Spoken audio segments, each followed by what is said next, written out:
je vous propose que nous démarrions ce conseil municipal, un peu particulier. Je vous propose que nous commencions. Je voulais d'abord, peut-être, avant d'attaquer l'ordre du jour, faire une déclaration suite aux événements qui se sont déroulés ce matin.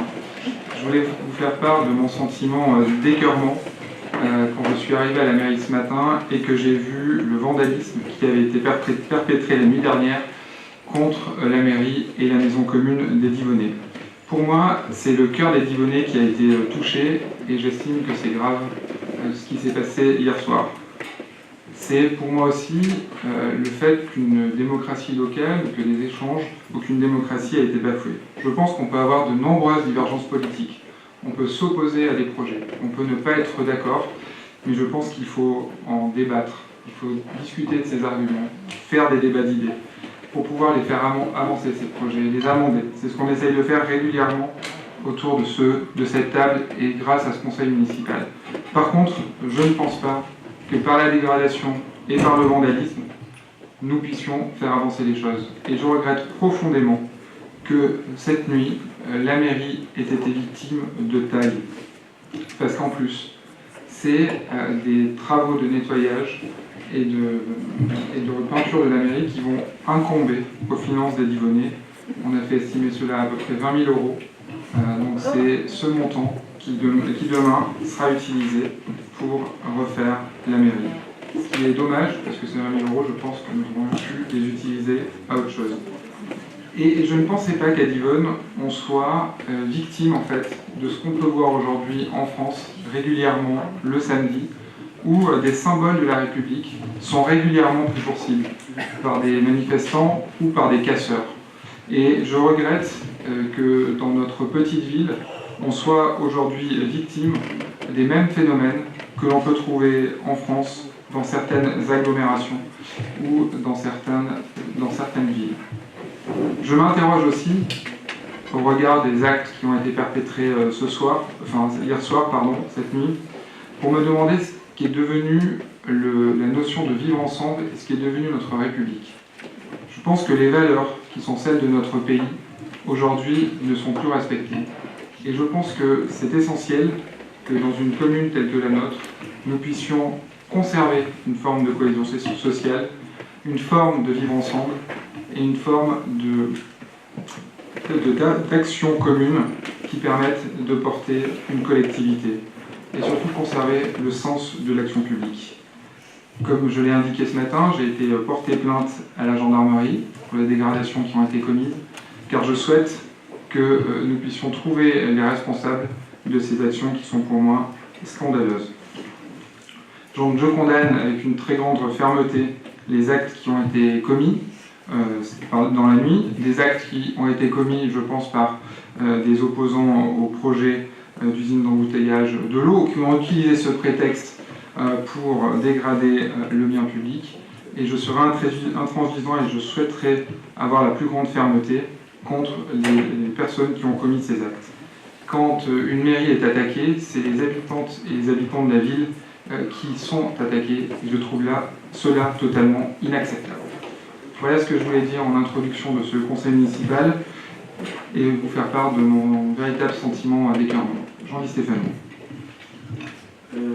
Merci pour votre communiqué. À notre tour, on voudrait énoncer un communiqué. Cher Vincent, chers collègues, les Divonnaises et les Divonnais qui nous ont soutenus pendant la campagne électorale, les élus de Divonne-les-Bains autrement et nos sympathisants sont atterrés d'apprendre que l'on s'attaque au patrimoine de notre ville pour revendiquer l'arrêt du projet de l'embouteillage de l'eau. Nous condamnons avec force et détermination ces actes de dégradation commis contre les murs de notre hôtel de ville, sanctuaire de notre démocratie. On peut considérer que c'est un peu la salle du conseil municipal qui a été souillée. Dans un pays où règne la démocratie, il est dans l'intérêt de tous d'être à l'écoute des uns des autres. Il est dans l'intérêt de tous d'échanger dans la sérénité. Il est dans l'intérêt de tous de se respecter. Il est dans l'intérêt de tous d'accepter les différences de point de vue. Cher Vincent, chers collègues, vous pouvez compter sur notre soutien appuyé et sans réserve dans ces moments difficiles. La liste d'Yvonne-les-Bains autrement. Merci Jean de ces mots. Si je vous propose du coup que l'on puisse passer au point 1 de l'ordre du jour, qui est le compte-rendu des décisions prises en vertu des délégations de compétences qui m'ont été conférées. Est-ce que vous avez des points sur ces délégations? Alors, allons-y. Jean-Di Stéphano. Sur le point 17, une petite précision concernant les jardins familiaux. Il me semblait qu'à l'inauguration, on avait parlé de 30 € annuels, et là, a priori, c'est 40 € annuels. Ça a toujours été. Parce que j'ai dû dire des bêtises à certaines personnes. C'est bien 40 € parce qu'il y a 40 mètres carrés. Oui, c'est ça, 40 € annuels. Sur le point 25, j'ai vu qu'on habille notre police municipale. Est-ce que vous pourriez me dire quels vêtements? Alors, je n'ai pas totalement le détail, mais Véronique me dit qu'elle est au courant du détail, donc je lui laisse répondre. Je ne comprends pas forcément dans le détail, mais il s'agit de vestes de travail, de polos, de t-shirts, de chaussures, tout ce qui fait l'uniforme en fait du policier municipal. Et c'est une somme qui est généralement mise annuellement pour le renouvellement des tenues des policiers municipaux. Je trouve que c'est une bonne chose, mais je voulais en profiter. Je pense qu'il faudrait aussi budgétiser sur l'année 2019, voire 2020, si on peut leur payer des vélos électriques pour se promener dans l'Yonne, ça serait pas mal. C'est un sujet... En plus, ils sont tous sportifs.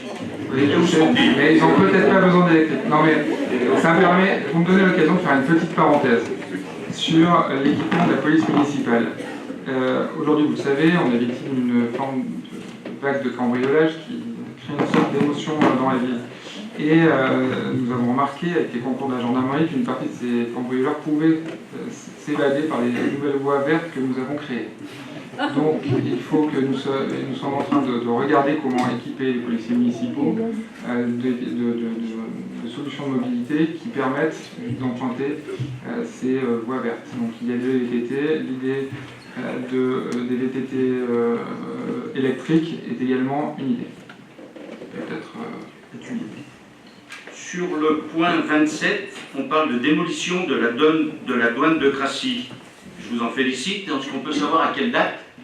Alors, si vous avez bien vu, c'est qu'on est en train de vérifier l'amiante et le plan du bâtiment. Avant démolition. Avant démolition. Douane de Crassy. Si les résultats de ces analyses nous montrent qu'on est en mesure et en capacité financière de procéder à la démolition de cette douane, nous essaierons de le faire avant l'été. Si ce n'est pas le cas, nous le ferons après l'été. Le point 28, je vois qu'il y a eu une signature le 26 mars 2019 pour une assistante de maîtrise d'ouvrage concernant l'aménagement des services techniques avec la société Bâtissaf pour un montant de 3 440 €. Est-ce que vous pouvez m'en dire un peu plus sur l'aménagement des services techniques? Oui, alors vous le savez, les pompiers vont partir à Gex, dans la nouvelle caserne Gex-Divonne, dans les jours qui viennent, ou à partir du mois de mai. Et nous avons imaginé réutiliser le bâtiment des pompiers. Plusieurs options étaient possibles. Soit y loger des associations à l'intérieur de ce bâtiment, soit y regrouper des services municipaux, services techniques et police municipale, pour mutualiser un certain nombre de services. C'est cette deuxième option que nous avons retenue. Pourquoi? Parce que d'une part, la police municipale aujourd'hui, qui compte 9 agents femmes et agents hommes, et exerce ses fonctions dans des locaux qui font environ 60 mètres carrés, sans vestiaire.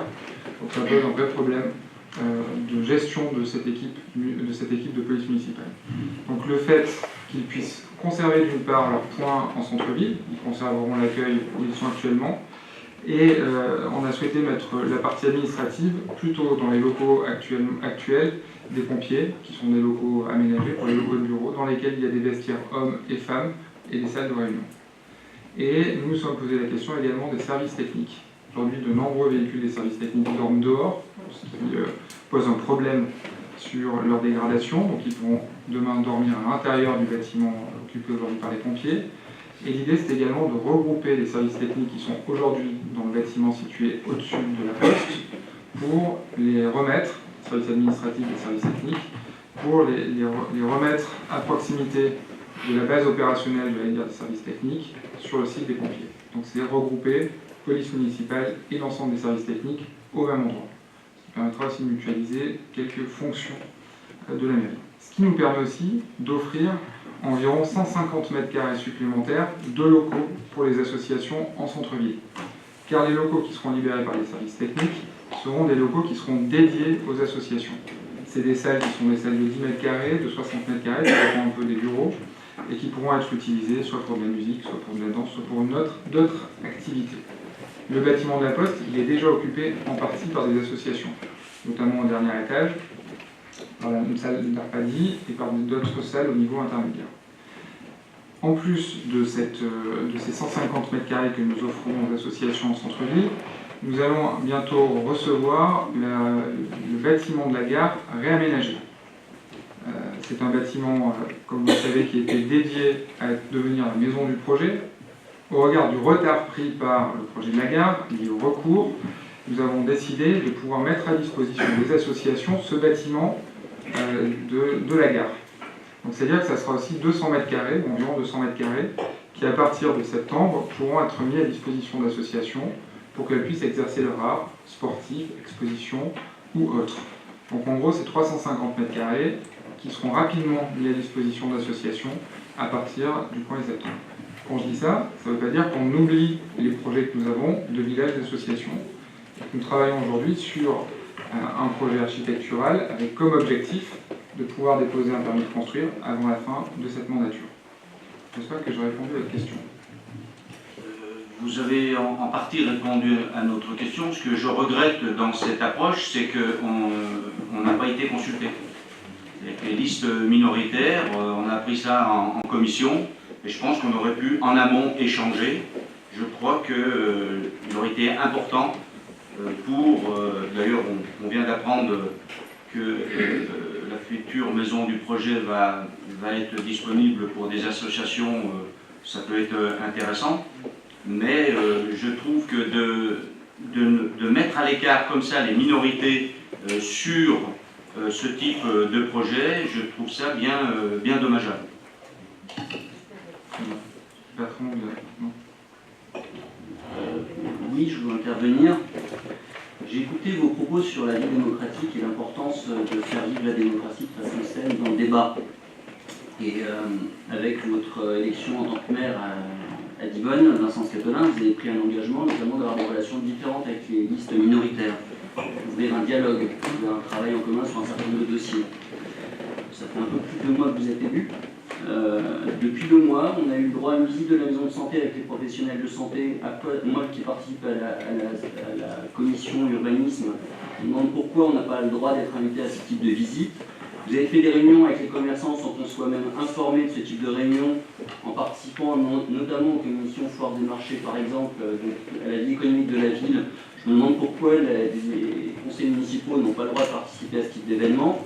Et puis on apprend, furtivement, enfin de façon un peu presque par hasard, en commission travaux le 2 avril, qu'une décision du maire en date du 26 mars prévoit de transférer les services techniques dans les casernes des pompiers. Je dois reconnaître qu'en tant que membre de la commission travaux environnement, j'aurais apprécié d'être impliqué sur ce projet avant que ce soit signé par le maire. Ce que je constate, c'est qu'à Divonne, la démocratie a toujours un peu de mal à vivre, que le débat démocratique il est toujours un peu bridé, c'est-à-dire que l'exécutif fait sa vie de son côté, et puis les minorités, nous on fait ce qu'on veut, on essaie de ramer, et je trouve ça dommage, notamment au regard des grands projets qui sont en train de se développer dans la commune. Très bien. Sur les commerçants, parce que c'est un sujet que vous avez évoqué, j'ai décidé, en tant que maire, de pouvoir rencontrer les commerçants. Pourquoi ? Parce que je pense qu'aujourd'hui, nous avons un sujet sur le développement du commerce en centre-ville. On a une chance, à Divonne, c'est qu'on a su conserver environ une centaine de commerces en centre-ville. Mais le commerce connaît quelques difficultés liées à l'évolution de nouveaux centres commerciaux sur le territoire et à une évolution du mode de consommation. j'ai souhaité rencontrer les commerçants pour leur faire une proposition. C'est leur dire, aujourd'hui, nous, on peut venir avec des solutions, mais je pense que quand on est élu, on n'a pas toujours les bonnes solutions. Et l'idée, c'est de construire avec les commerçants des solutions. Donc, on a travaillé avec le groupement économique, à l'organisation de cette rencontre. Je pensais que c'était normal que le nouveau maire rencontre aussi les commerçants pour savoir qu'est-ce qu'il y avait comme problème et quelles étaient leurs propositions. On a eu une séance d'à peu près 1h30, dont vous aurez le compte rendu prochainement, avec l'objectif de transmettre aux commerçants un mail en leur demandant d'obtenir leurs attentes et leurs critiques ou leurs idées sur Divonne. L'idée, c'est de pouvoir, le 15 mai au plus tard, recevoir l'ensemble de ces éléments et pouvoir faire une synthèse à laquelle seront conviés l'ensemble des élus le 15 juin. L'idée pour moi, c'est aussi de pouvoir après derrière s'appuyer sur un groupe de travail qui puisse continuer à travailler avec les commerçants sur un plan d'action à venir pour l'année qui vient, et j'allais dire même pour les 5 ans qui viennent.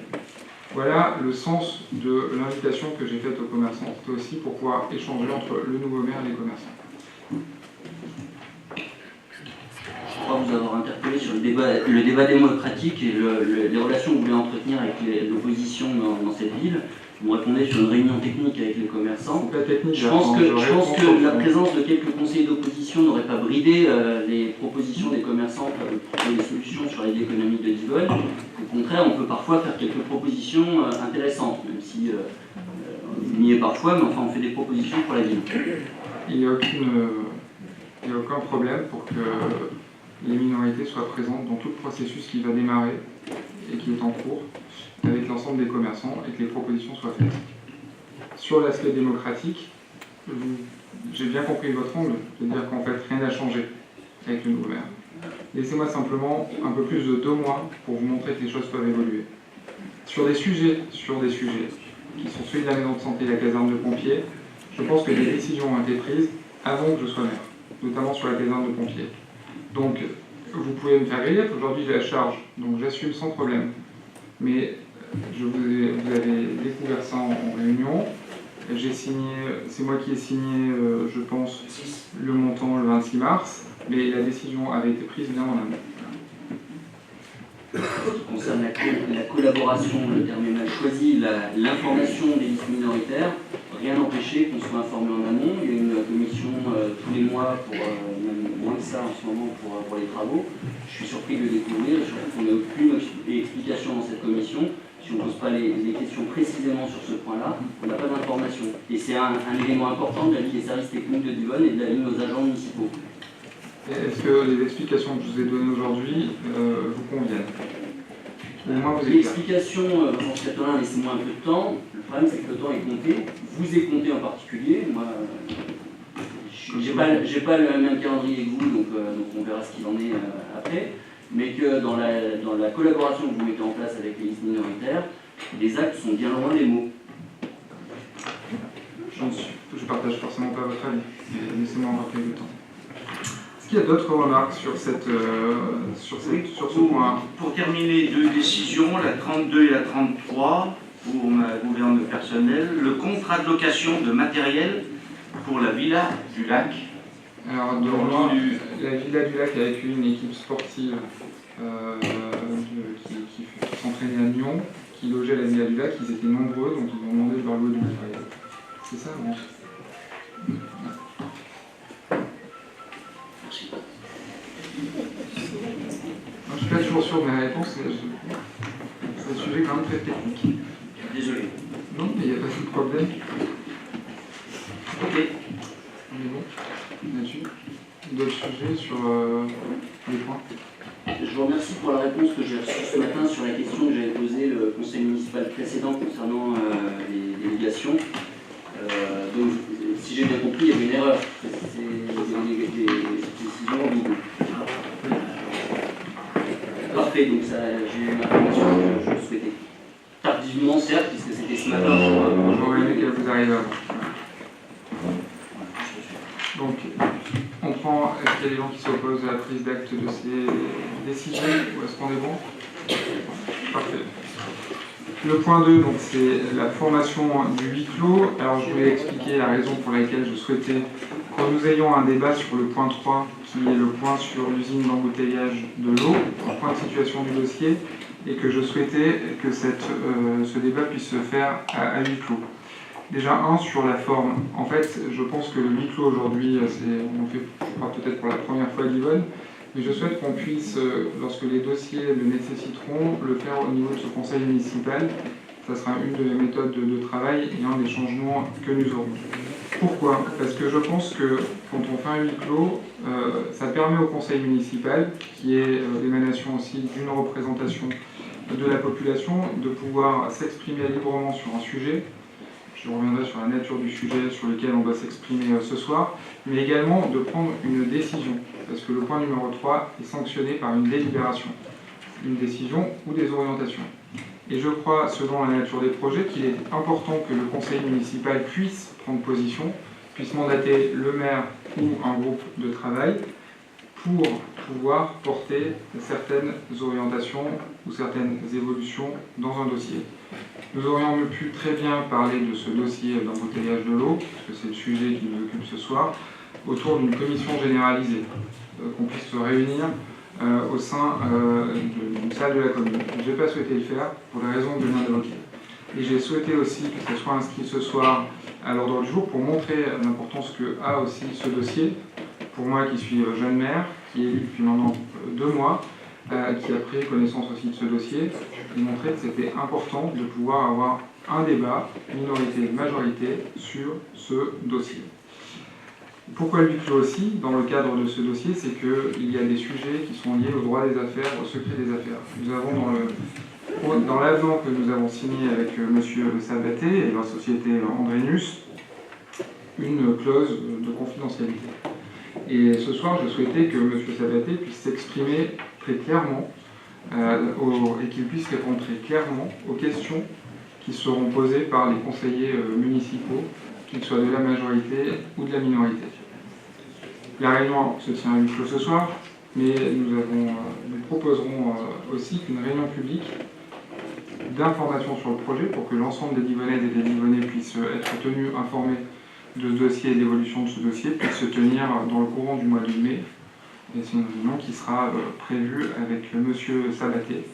Je souhaite que ce dossier fasse maintenant un peu montre et qu'on fasse un peu plus de pédagogie et d'explication sur ce projet, de manière à éviter qu'on reçoive ou qu'on soit victime d'informations qui ne sont pas tout le temps très justes. Donc je pense qu'il est important que les habitants soient informés après les conseillers municipaux, parce que je crois que ça fait maintenant plus de 15 mois que nous n'avons pas vu au sein de cette assemblée M. Sabaté, par certains ont eu la chance de le rencontrer à titre individuel pour échanger sur le projet. L'idée c'était que ce soir les échanges se fassent au sein du conseil municipal, que les élus aient la primeur des échanges et qu'ensuite il y ait dans le courant du mois de mai une réunion publique organisée. Voilà ce que je pouvais dire sur ce huis clos et pour moi l'importance de ce débat à huis clos. Oui. Petite précision par rapport à ce que vous venez de dire. Vous avez dit que le point 3, on allait prendre une délibération. Oui. On va prendre acte. Il est proposé de prendre acte. Ça, c'est ce que j'ai proposé d'inscrire dans la convocation. Mais si le Conseil décide de prendre acte, on prendra acte. Mais si le Conseil dit on a besoin que ce projet aille plus loin sur tel sujet, on a besoin de discuter avec M. Sabaté tel ou tel point, je proposerai que ça soit une délibération qui soit prise. Si vous voulez, moi je suis l'émanation du conseil municipal pour discuter avec M. Sabaté de ce projet. Et je crois qu'aujourd'hui, le conseil municipal, s'il a des doutes, s'il a des craintes, ou à l'inverse, s'il a des sujets qui portent ce sujet et ce projet, on doit le dire. Et puis moi, je me ferai le porte-parole du conseil municipal pour discuter avec M. Sabaté. Donc le prendre acte dans le projet de délibération, c'est un principe. Et je pense que c'est un principe qui, à la fin du débat, de notre débat, aura évolué. Sur le projet de délibération, dit bien qu'on prend acte. Oui. Si on prend acte, il n'y a pas de délibération, mais on pourrait l'amender et le faire après. C'est ce que je souhaite. Bon, sur le point numéro 2, moi je tenais simplement à vous remercier d'avoir fait déjà d'avoir initié ce débat, car on vous l'avait demandé. Et on vous demande sur l'embouteillage de l'eau un grand débat à huis clos, pourquoi pas, public certainement, Moi, ce que je regrette dans ce débat à huis clos, c'est la présence de M. Sabaté. Moi, je pense qu'on aurait pu faire un conseil municipal à huis clos, rien que les conseillers municipaux, pour arriver devant M. Sabaté avec un tronc commun, car je suis convaincu que sur ce projet, il y a beaucoup de choses qui peuvent nous réunir, et je pense que d'arriver avec comment dirais-je, une certaine unité du conseil municipal sur ce projet aurait été un atout pour nous. Vous ne l'avez pas souhaité, je le déplore. Il aura droit à des questions directes et peut-être pas très à l'aise pour lui, mais ça sera le but. Très bien. J'ai souhaité quand même que M. Sabaté puisse intervenir. Parce qu'il a une partie des réponses aux questions que vous vous posez. J'imagine. J'espère, parce que ça fait 3 ans qu'on attend. Voilà. Est-ce que quelqu'un d'autre peut s'exprimer ou pas sur ce huis clos? Sur le huis clos, monsieur le maire, je rejoins les propos de Jean-Luc Stéphano, c'est-à-dire que d'une part, le débat mérite d'être public, c'est un sujet qui intéresse le public, donc j'entends les raisons que vous invoquez pour le huis clos. Personnellement, je n'y suis pas favorable. Et en tout cas, j'appelle de mes voeux la tenue d'une réunion publique en présence de M. Sabaté pour que le public puisse aussi poser ses questions directement. On essaie d'exprimer un certain nombre de sensibilités. On essaie d'exprimer un certain nombre de sensibilités au sein du conseil municipal, mais il est important aussi que des réponses qui soient faites directement à la population, même si la représentation municipale joue son rôle. Je redis ce que j'ai dit, Bertrand, c'est qu'il y aura une réunion publique qui sera organisée début mai, enfin dans le courant du mois de mai, et j'ai souhaité ce soir que quand on reprend ce dossier, quand on reprend les discussions avec M. Sabaté, ça puisse être le conseil municipal qui puisse échanger sur ce sujet avec lui et lui poser des questions. C'est pour ça que j'ai souhaité d'abord démarrer par un conseil municipal avant de mettre M. Sabaté ou de demander à M. Sabaté d'organiser une réunion publique. Il me semblait normal que les conseillers municipaux qui ont aussi validé le contrat qui a été signé avec lui puissent avoir la primeur en fait des échanges avec lui. Voilà. Mais il y aura bien entendu plus d'informations et plus de communication sur le projet dorénavant. Vincent, vous venez de dire de quelque chose qui est très important. Vous avez dit que le conseil municipal, le 15 juin 2016, a validé le contrat d'exclusivité. Ne nous prenez quand même pas en otage. On a signé avec les informations du moment et peut-être la précipitation du moment. On aura l'occasion d'en parler sur le contrat juridique. Donc, parce que quand on le relit bien et qu'on va à la page 16, il y a pas mal comment dirais-je, de points d'interrogation aujourd'hui et qui ne protègent peut-être pas assez la commune, mais on y reviendra. Donc, ce que je veux dire, c'est... Je prends en otage personne. Je pars du principe qu'à un moment, un conseil municipal a pris une décision et qu'il est normal que le conseil municipal puisse être au bénéfice d'un échange avec le porteur de projet pour répondre aux questions qui se posent et qui se posent légitimement après 3 ans. C'était juin 2016, pas tout à fait 3 ans. Et c'est simplement ce principe-là que j'ai voulu appliquer ce soir. Alors c'est vrai que la démarche peut poser question, mais c'était essentiel pour moi qu'on puisse débattre avec M. Sabaté et que tout le monde puisse lui poser ses questions, majorité comme minorité, parce que je crois que les questions, on en a de nombreuses, puis qu'on puisse avoir des réponses, et puis qu'on puisse, à la fin de cet échange, pouvoir prendre des décisions sur des questions ou des engagements qu'on pourrait attendre de l'investisseur et ou de la commune également. Voilà. Très bien. Est-ce qu'il y a d'autres interventions sur ce huis clos? Alain Giraud, pardon. Oui, moi je pense que, au vu du monde qui est ce soir et surtout au vu de toutes les questions qui nous ont été posées individuellement ou en public dans les mois qui ont précédé, il aurait été bon pour qu'il y ait moins de réactions émotionnelles dans les journées qui ont précédé ou qui vont suivre, d'annoncer le débat, la date du débat public en même temps que la date de ce huis clos, pour que le tout fasse un ensemble qui rassure, parce que la population a quand même été extrêmement interrogée, surprise à la signature du permis de construire et aux informations un peu vagues par rapport à aux engagements réels qui forment le contrat qui a été signé en juin 2016. C'est-à-dire qu'on ne sait pas trop ce qu'il y a dans ce contrat, la population ne sait pas. Elle a eu le permis de construire à ville. Pour elle, le projet est bouclé et elle attend des réponses par rapport à ça. Et c'est urgent. Je pense que ça aurait été bien de fixer une date de réunion publique dès ce soir. Très bien. On pourra, je pense, trouver la date avec M. Sabaté tout à l'heure. Juste pour une précision sur le permis de construire, c'est un des éléments de l'ensemble du process par rapport à cette usine. Il y a toute une série d'autorisations qui sont aujourd'hui attendues avant que le projet puisse réellement être mis en œuvre. Des autorisations d'exploitation, un dossier ICPE.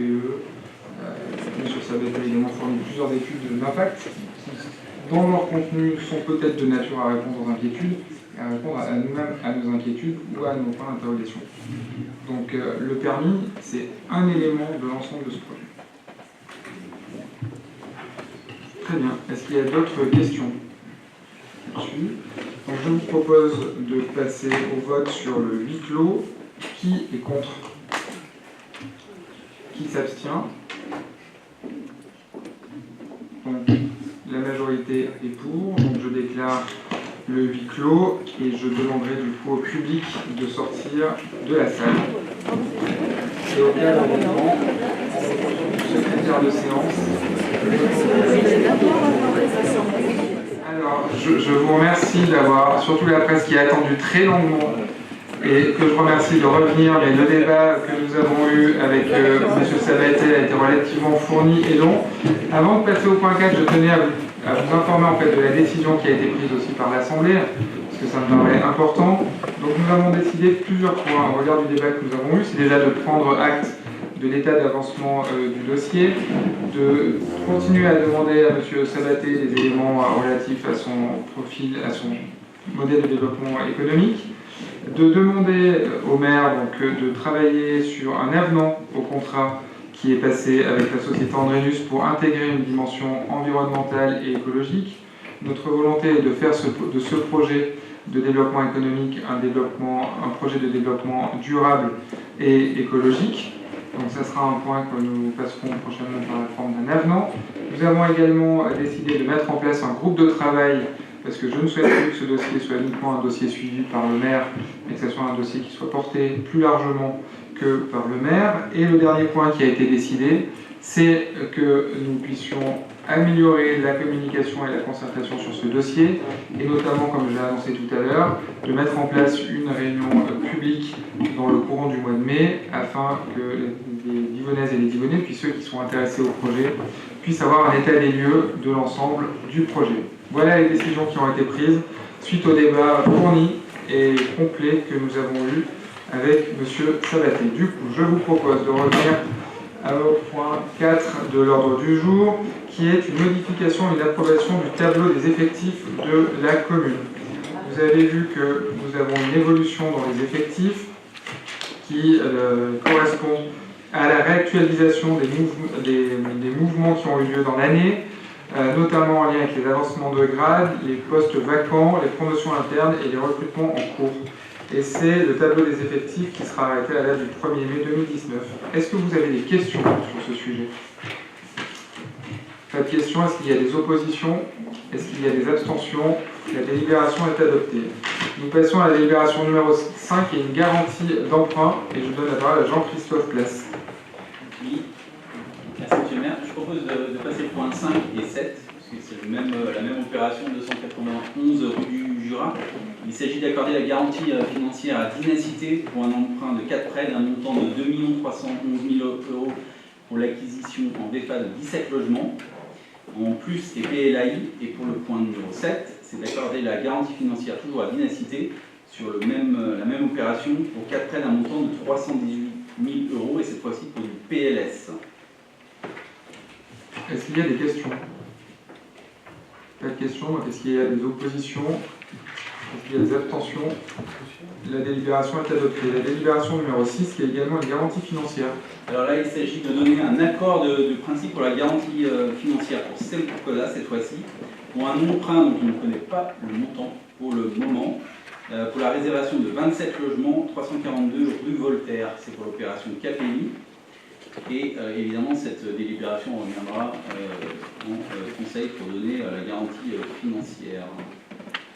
Donc on aura l'ensemble des détails. Est-ce qu'il y a des remarques ou des questions? Il faut la voter celle-là si on n'a pas longtemps. De quoi? On l'a déjà fait une fois. Oui.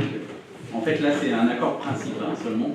Et derrière, on aura la garantie financière, ça reviendra en conseil municipal avec l'ensemble des détails. Et c'est ce qui s'était déjà passé. C'est ce qu'on avait déjà vu dans une autre dossier. Donc, est-ce qu'il y a d'autres remarques? Est-ce qu'il y a pas de remarques complémentaires? Est-ce qu'il y a des abstentions? Simplement en faisant attention avec la SEMCODA, il y a quand même eu la Cour des comptes qui a fait quand même un petit rapport dessus. Oui. On a toute la vigilance nécessaire. Est-ce qu'il y a d'autres remarques? Des oppositions, des abstentions? La délibération est adoptée. La délibération numéro 7, également une garantie d'emprunt. Ouais, garantie numéro 7, donc je l'ai passé avec la 5. Donc là, je suis 5 et 7. 5 et 7 dans la Donc, excusez-moi, on passe donc à la 8 qui est également une garantie financière. Donc voilà, donc là, il s'agit de donner un accord de principe également. Donc là, c'est un accord de principe pour la garantie financière à SEMCODA pour un emprunt d'un montant de 5,4 millions pour la réservation de 34 logements en PL, en plus, PLS et PLI, boulevard des Épinettes. Même chose, ça repassera en conseil municipal, parce qu'on aura l'ensemble du détail des prêts. Oui, Jean. Il y a peut-être une coquille, on parle de 34 logements et dans le projet de délibération, on parle de 27 logements. Il me semble bien qu'on est à 34. Ça serait logique. Quand on fait l'addition, on doit être À 34. Ouais. Donc c'est une erreur qu'on modifiera dans le contenu du corps de la délibération. Mais là encore, donc ça fait 5 millions. Vous pouvez rappeler l'Assemblée délibérante le montant de la dette garantie? Le montant total des garanties. C'est bon.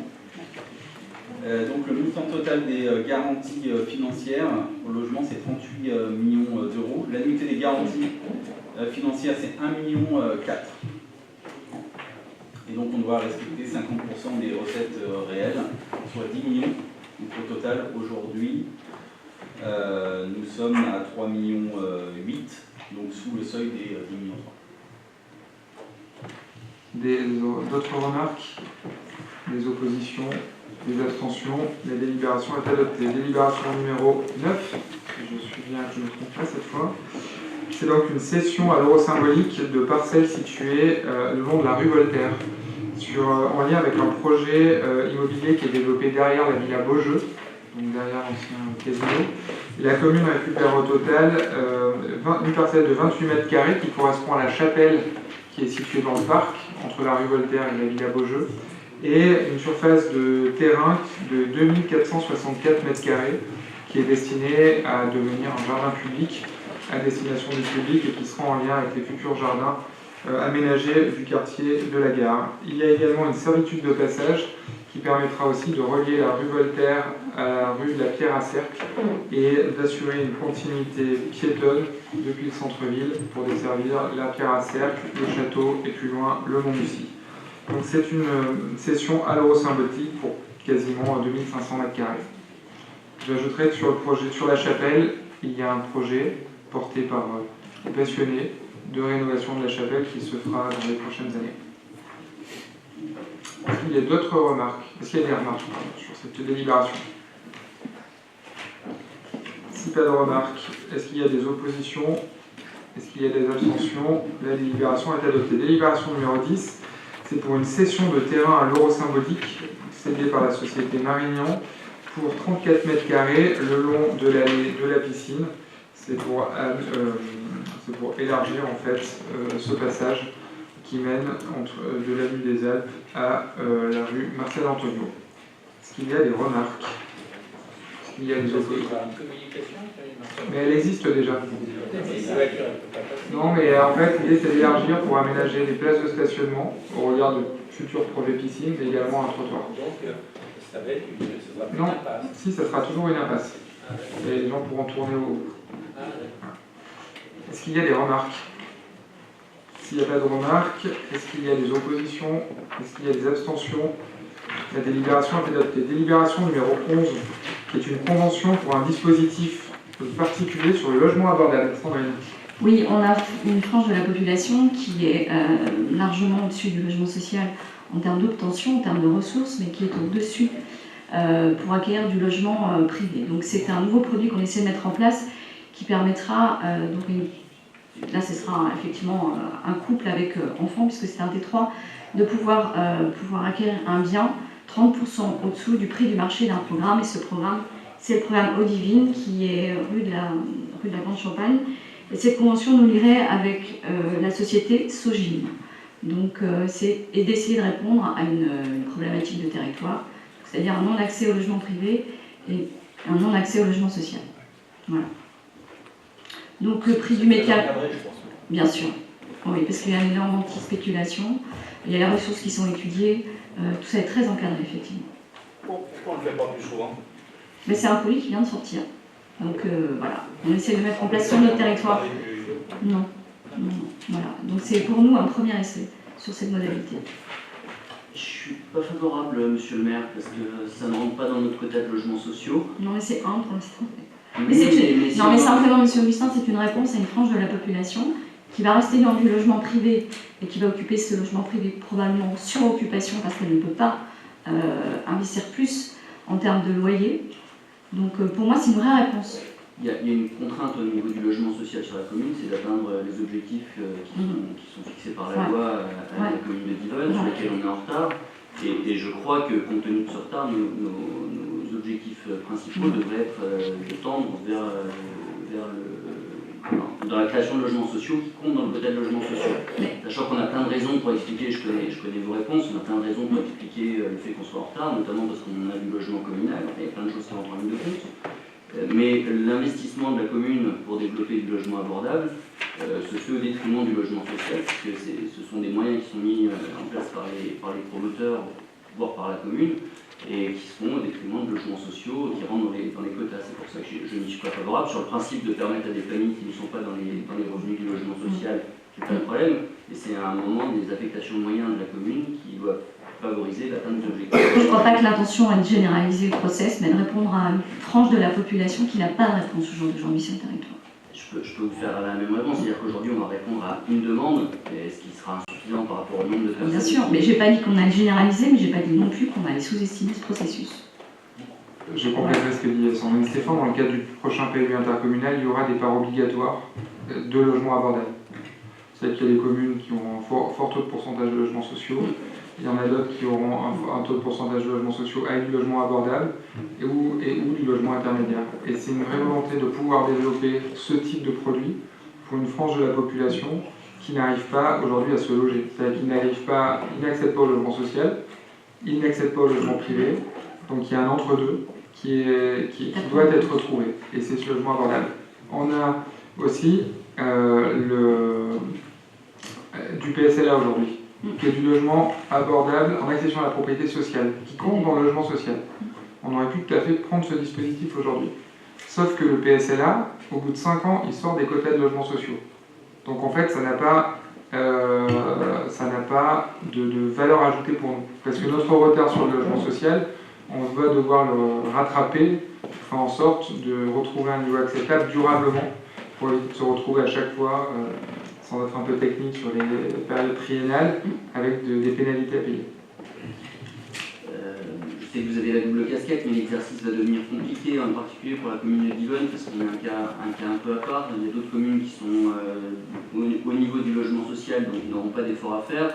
On va faire du logement social, on va faire du logement abordable, ça devient une situation compliquée. Je ne suis pas sûr que le marché immobilier soit non plus capable d'accepter toute cette part entre guillemets sociale imposée par la communauté de communes, par la communauté d'agglomération. Le logement abordable, pour moi, c'est pas du logement social. C'est l'ambiance du marché. Donc mais c'est simplement le fait de se garantir que l'on puisse loger une population qu'on n'arrive plus à loger sur notre territoire. Voilà, c'est simplement ça. Après, c'est le prix, c'est la négociation entre le promoteur, une fois que les contraintes sont connues, et le propriétaire du terrain, qui doit aussi se faire dans un sens qui permet une opération équilibrée. c'est pas toujours facile de répondre, enfin je dois dire dans la pratique, dans mon bureau, de répondre à des personnes qui, quand je leur explique qu'ils sont au-dessus du logement social, très concrètement, et qui me disent mais Marie-Stéphane, donc qu'est-ce que je fais? J'accède pas au privé et j'accède pas au social. Alors dites-moi comment je vais loger ma famille. Voilà, c'est une réponse. Je sais que c'est compliqué, moi j'insiste pour qu'on ait des objectifs assez clairs en termes de logement social pour la commune de Divonne, parce qu'on est en retard par rapport à la loi SRU, enfin il faut qu'on comble ce retard, et il faut que ce soit une priorité. Mais vous savez ô combien je suis d'accord avec vous sur la question. Pour autant, dans la pratique, je pense qu'il ne faut pas oublier cette frange de la population. Voilà. Qui n'entend pas effectivement que je ne puisse pas les loger. Très bien. Alors, est-ce qu'il y a d'autres remarques? S'il n'y a pas de remarques, est-ce qu'il y a des oppositions? Donc une, si j'ai bien compris, Bertrand. Une abstention, je ne suis pas contre le logement social. Donc une abstention? Oui. Très bien. Donc la délibération est adoptée. Nous passons à la délibération numéro 12. Je donne la parole à Serge Gaillet. Oui, il s'agit du renouvellement du marché pour le nettoyage des bâtiments communaux et des vitres.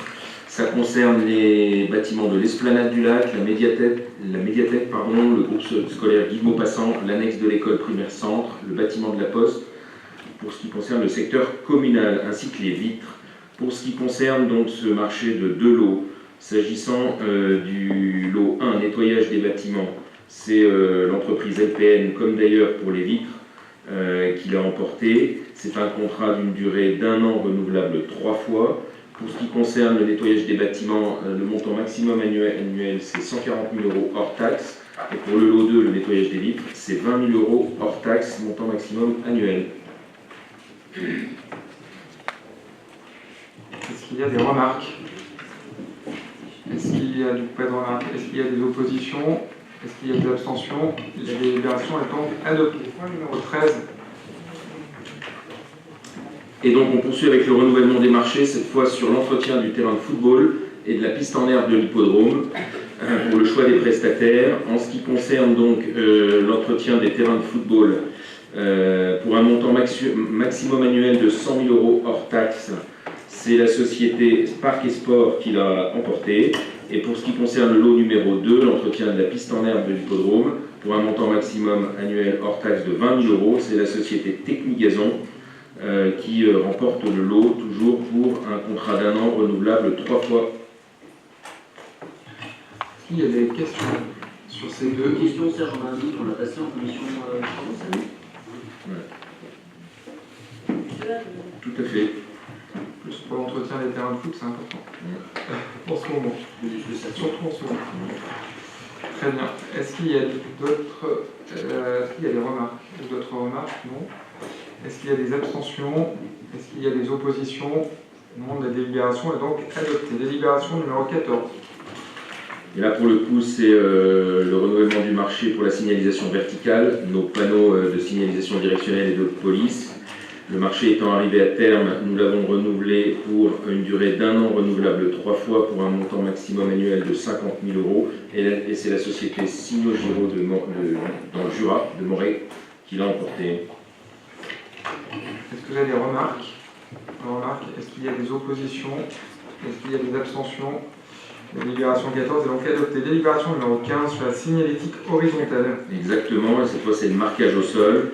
Même caractéristique du marché, une durée d'1 an renouvelable 3 fois pour un montant maximum de 50 000 € hors taxe. Et c'est la société Proximart qui a été reconduite pour cette durée-là. Est-ce qu'il y a des remarques? Est-ce qu'il y a des oppositions? Est-ce qu'il y a des abstentions? La délibération est donc adoptée. Point 16, pour l'achat d'une balayeuse. Tout à fait, et cette fois donc nous arrivons au bout de cette procédure que nous avons initiée via l'UGAP, l'Union des groupements d'achat public, pour ce qui concerne l'achat de cette balayeuse, qui sera une grosse balayeuse aspiratrice de voirie de 4 m3 avec plusieurs options, la climatisation, le rétroviseur d'angle mort, la caméra arrière, ainsi que, et c'est un aspect important, la formation des chauffeurs à l'utilisation du matériel et des mécaniciens à l'entretien et à la réparation du matériel. Le choix s'est donc porté sur un modèle CS 556 Schmidt de la société Europe Service pour un montant TTC de 173 727,92 € pour l'acquisition d'une balayeuse qui doit nous être livrée au plus tard dans 22 semaines, mais on l'espère avant l'été. Très bien. J'ai compris, on a acheté la Rolls-Royce de la balayeuse. On a beaucoup attendu. Ouais. Maintenant, elle devrait arriver et j'espère qu'elle sera avant l'été. Vous avez compris, la propreté était comment? Grâce à nous. Ah ben, toujours. Et vous avez compris, la propreté était un des sujets qui est pour nous important et qu'on souhaite développer. Donc, est-ce qu'il y a des remarques? Pas de remarques. Est-ce qu'il y a des oppositions? Pas d'opposition. Est-ce qu'il y a des abstentions? Non, donc la délibération est adoptée. C'est une très bonne chose. Point numéro 17. C'est la mission d'AMO relative à la réhabilitation du complexe nautique et c'est une modification du marché. Jean-Christophe Place. Oui, merci Monsieur le maire. Donc là, il s'agit d'approuver la modification du marché relative à la mission sur le projet de nouveau centre aqualudique avec le groupement Cap Urbain, Pérical et Fidelia d'un montant de 26 000 € et doter la tranche conditionnelle de 88 000 € qui était relative à la passation d'un contrat de partenariat, sachant que nous, on a levé la tranche numéro 1 qui était la passation d'un contrat de concession. Voilà, soit un montant modifié de moins 62 000 €. Donc maintenant, désormais, le montant total du marché s'élève à 183 000 € au lieu de 245 000 €. Est-ce qu'il y a des remarques sur cette modification du marché? Oui. Je profite pour faire une remarque. J'espère qu'on vous a bien fait remonter que sur le projet aqualudique, il serait bon aussi qu'il y ait un travail digne de ce nom pour travailler sur ce projet. J'ai bien eu l'information. À part cette remarque, est-ce qu'il y a d'autres remarques? Est-ce qu'il y a donc des oppositions? Est-ce qu'il y a des abstentions? La délibération 17 est adoptée. Délibération numéro 18 sur le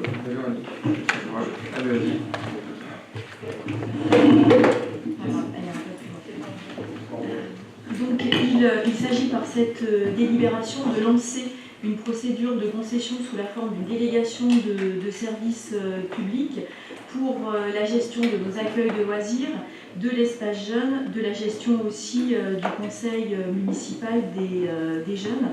Donc le conseil municipal doit statuer ce soir sur le principe de la délégation de services publics.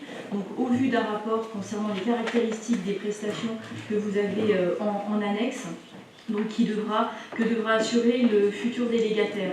Donc le rapport qui a été transmis est relativement complet, donc je ne vais pas le reprendre dans le détail. Il y a également eu un avis favorable du comité technique sur le lancement d'une procédure de concession sous forme de délégation de services publics. Également, la commission consultative des services publics locaux qui s'est réunie récemment donc, a donné aussi un avis favorable à ce lancement d'une DSP. Donc juste pour préciser très rapidement que le délégataire donc, gérera le service donc, accueil de loisirs et développement des activités jeunesse donc, à ses risques et périls et sera donc le seul responsable de son bon fonctionnement. Il pourra percevoir une rémunération donc, sous forme de tarifs auprès des usagers, donc c'est ce qui est fait actuellement, et les tarifs donc, proposés par le délégataire seront votés en conseil municipal et bien entendu la collectivité aura un droit de regard sur le fonctionnement du service comme c'est fait actuellement, puisqu'actuellement c'est l'IFAC qui gère ce service, donc jusqu'au 31 décembre 2019. Et il est proposé donc, de modifier la durée du contrat dans la prochaine délégation de service public et d'avoir un contrat à 3 ans et non plus 5 ans et 3 ans renouvelables une fois, donc à compter du 1er janvier 2020. Voilà, j'ai essayé d'être rapide pour résumer ce rapport. Est-ce qu'il y a des questions sur ce rapport? Pas de questions. Tant mieux. D'accord. Non, il a bien été expliqué. Ouais, j'ai pu comprendre, mais ça. Nous en avons longuement discuté en commission de CCSP. Alors, est-ce que La minorité a joué son rôle. Les minorités ont joué leur rôle. Mais comme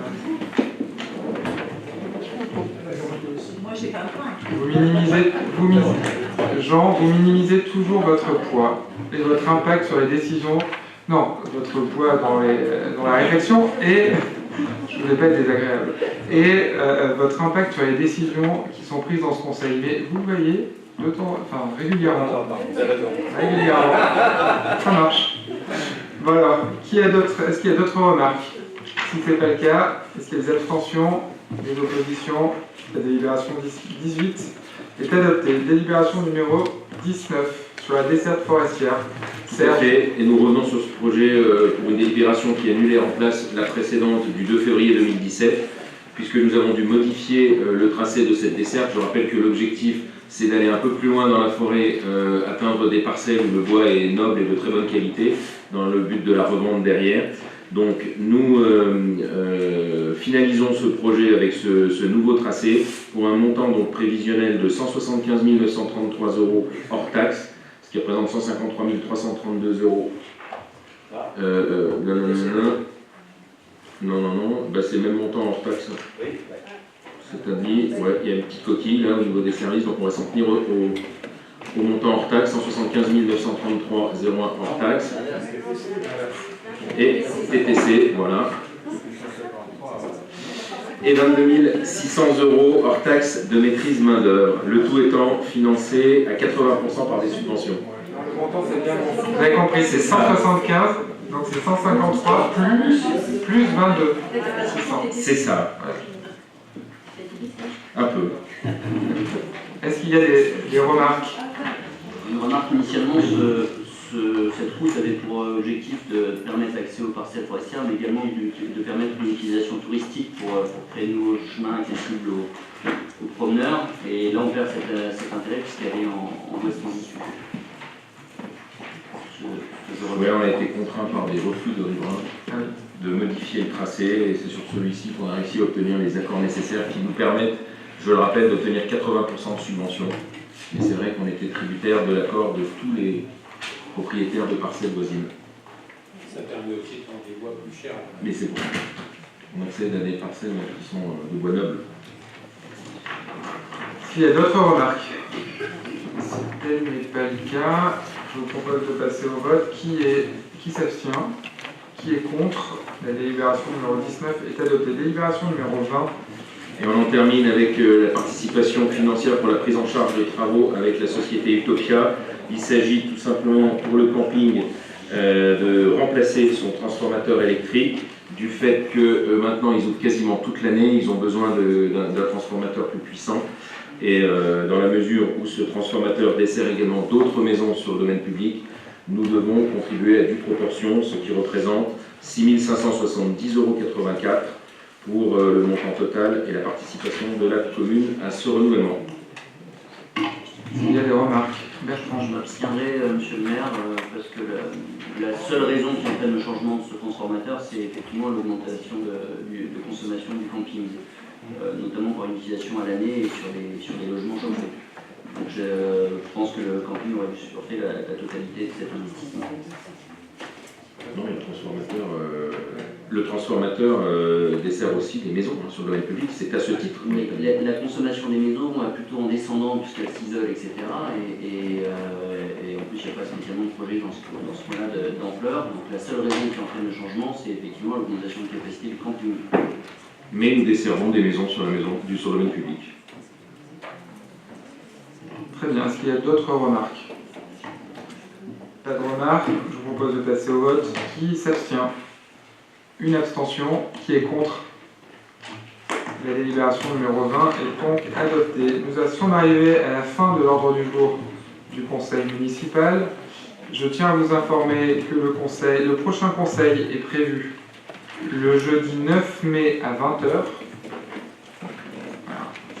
Et je vous souhaite une excellente soirée et merci beaucoup parce que nous allons passer un conseil relativement long mais riche en débats. Merci.